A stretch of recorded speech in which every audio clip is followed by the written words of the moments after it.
Hello everyone, I'm Tashi and this is my mentor, Nancy Shapiro. When we met, I was fascinated to hear Tashi talk about her life in Tibet, and Tashi in turn wondered about my growing up in America. This piece comes out of those conversations. The places we came from.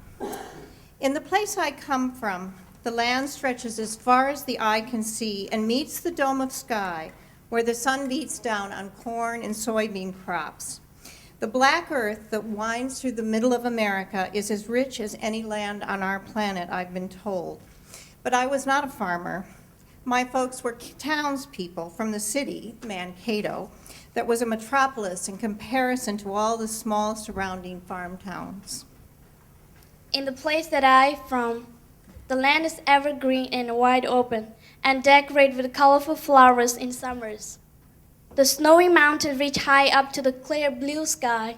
The memory of a cool icy breeze in the early morning on my face never dies. I was born into a nomadic family like most of the people in my village, living on the mountains with the domestic animals like yaks and sheep and migrate to find places where there was enough water and grasses for the animals. Ours was a town of older clapboard or brick and newer rambling houses. The downtown had one main street, Front Street, with brick buildings that housed stores with anything anyone needed. People came from the small nearby towns to shop at Sears and Penny's. In our village, houses were made of stones and timbers, with dry logs piled up around the house to make a fence. When smoke was coming from the chimney, I could tell that the house was not empty. Dusty, narrow streets stretched out from each house, and people and animals walked by every day, kicking up dirt. My friends and I were born when our fathers came home from World War II in 1945, and Americans were feeling prosperous after the Great Depression. We grew up in the 1950s, living in solid houses and going to good public schools. We spent our summers swimming in lakes and cold winters waltzing on ice skates.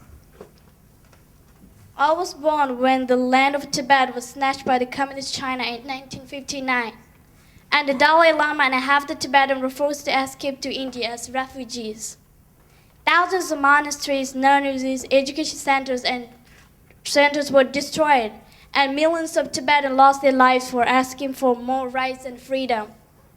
Families left behind in Tibet were afraid to have any discussion on political issues. I was kept from understanding the politics and history of Tibet until I escaped over the mountains to India when I was 8 years old.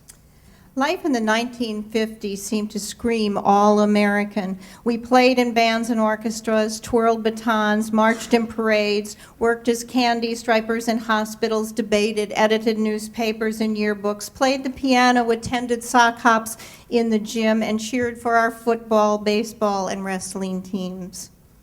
For me, life in the 1990s was pure and narrow. Night and day, I knew only the world around me. I had no fears about what would happen in the future, since I was 100% sure that what I saw around me was everything there was in the world.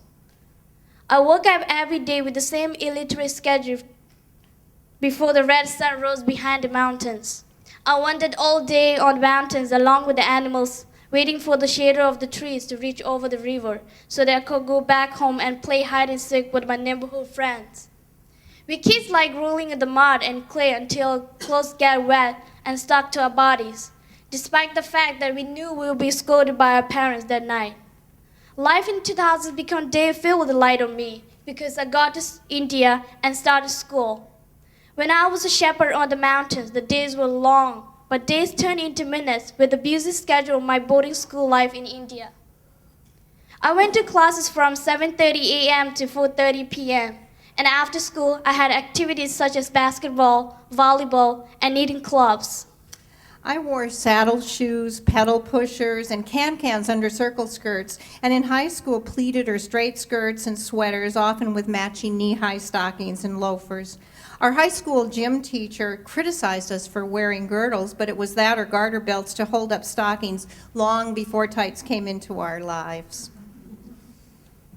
To keep from freezing, I wore hairy boots made from yak skins and long skirt made out of sheepskin. I also wear a long sleeve shirt and chupa, which is a Tibetan dress with the long skirts, handmade by my mom and grandma. On special occasions, I wear skirts, sneakers. In India, I wear regular dress like t-shirts and pants and sneakers bought from the local Indian stores. My favorite memories of growing up in Mankato are the towering elm trees that arched over the streets, forming a bower for us to ride our bikes through, and the call of the mourning dove in the early morning outside my bedroom window.